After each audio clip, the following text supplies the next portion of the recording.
અનિતાબેને જેમ વાત કરી કે સમયનું કામ આપણે આજે નવી જનરેશન છે એ કહે છે ને કે મી ટાઈમ, મારે મી ટાઈમ પોતાના માટે મેળવવું છે.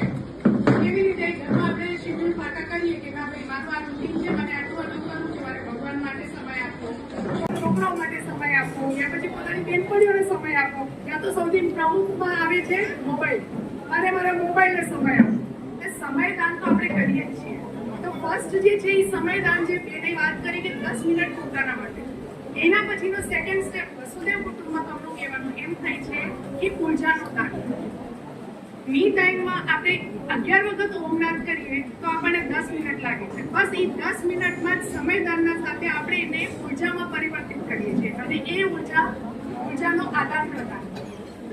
જેમ કે આપણે આજે 200 જણા અહીંયા બેસ્યા, 100 જણા પકડી દે, 100 જણાની હાજરીમાં જ્યારે આપણે ઓમનાથ કરીએ 11 વખત, તો વાર તો 10 જ મિનિટ લાગવાની છે, સમય એટલો જ લાગવાનો છે. પણ એ જે ઉર્જા જ્યારે ભેગી થશે ત્યારે આપણે બધાને ઇક્વલ અનુપાતમાં એ ઉર્જા આપણે મેળવીએ છીએ. તો આ ઉર્જા જે છે એ માત્ર 10 મિનિટનો આપણે સમયદાન આપ્યો અને સાથે સાથે આપણે ઉર્જા પ્રાપ્ત કરી. 10 જ મિનિટ એટલે સમયનું દાન સાથે સાથે ઉર્જાનો પણ દાન. આ જે કોન્સેપ્ટ છે એ ધીરે ધીરે આજે વૈશ્વિક ઉર્જાની વાત આવે છે કે વૈશ્વિક ઉર્જા, બ્રહ્માંડીય ઉર્જાનો આદાન પ્રદાન, એ આદાન પ્રદાન કેવી રીતે થાય?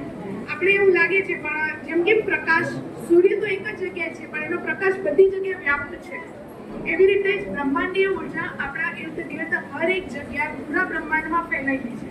પણ જ્યારે આપણે ઓમનાદ કરીએ છીએ ત્યારે એ એક્ટિવેટ થાય છે અને એક્ટિવેટ થાય છે ત્યારે આપણે એ તરંગોના દ્વારા એકબીજાને આપણે ઉર્જાનો આદાન પ્રદાન કરી શકીએ. તો આ વૈશ્વિક સ્તરે જે કાર્ય છે એ ઉર્જાનું દાન વસુદેવ કુટુંબકમના થ્રુ થાય છે. વસુદેવ કુટુંબકમમાં જ્યારે તમે જોડાઓ છો ત્યારે તમને આના વિશે ઓર માહિતી મળે, એડવાન્સ તમને નોલેજ મળે કે આને કેવી રીતે કરવું, કેવી રીતે ગ્રુપ ડેવલપ કરવા, ક્યારે કેવી રીતે. આનામાં જરૂરી નથી કે તમે ગ્રુપ જ ડેવલપ કરો, તમે તમારી રીતે ઇન્ડિવિજ્યુઅલ પોતાના વ્યક્તિગત રૂપે પણ સાધના કરી શકો છો. એ પણ પોતાનામાં બહુ માન્ય છે. અને આ ગ્રુપમાં અમુક મુનિ એટલે જે મૌન ધારણ કરીને મુનિ કહેવાય, અમુક મુનિ સાધુ સાધ્વી પણ જોડાયેલા છે, પણ એમને પોતાને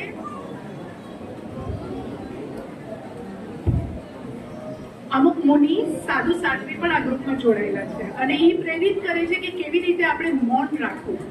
તો એ મૌન દરરોજ પણ રાખી શકાય, 1 કલાકનું, 2 કલાકનું, અથવા તો આપણે પ્રેરિત કરે છે કે એકાદશીના મૌન વ્રત રાખો તમે અને બીજે દિવસે દ્વાદશીના, જેમ આપણે કેમ વ્રત ઉપવાસ રાખીએ તો બીજે દિવસે પારણું કરીએ, જમીને ફરાર કરીને આપણે એનું પારણું કરીએ, એવી રીતે જ મૌનનું પણ આ ગ્રુપમાં એ મુનિઓ જે છે એ આપણને એવી રીતે પ્રેરિત કરે છે કે એક દિવસ, ફક્ત 15 દિવસમાં 1 દિવસ તમે મૌન વ્રત રાખો અને મૌન વ્રત રાખી અને તમે બીજે દિવસે પારણ કરો. તો એ પારણ એક જ ટાઈમે, પર્ટિક્યુલર એક જ ટાઈમે આપણે ઓમનાદ સાથે વિશ્વભરમાં એ ઉર્જા ફેલાવવાનું કાર્ય કરીએ છીએ. અને આ ઉર્જા આપણને એમ થાય કે તમે તો તમારા ઘરે છો ને હું તો મારા ઘરે છું, તો આ કેવી રીતે સંભવ થાય? એ ઉર્જાનો આદાન પ્રદાન કેવી રીતે થાય? પણ આ વસુદેવ કુટુંબકમ એ જ શીખવાડે છે કે તમે પ્રત્યક્ષ રૂપે સાથે છો અથવા તો અપ્રત્યક્ષ રૂપે.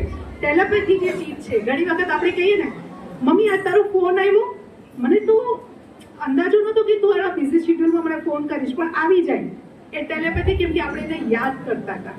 આપણા કોઈ એવા મિત્ર, આપણા કોઈ એવા સંબંધી, એના ફોન આવી જતા હોય છે, આ ટેલિપેથી કામ કરતી હોય.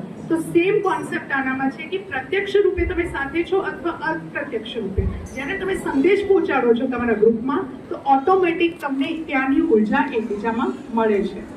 તો આ જે વિશ્વ શાંતિ માટે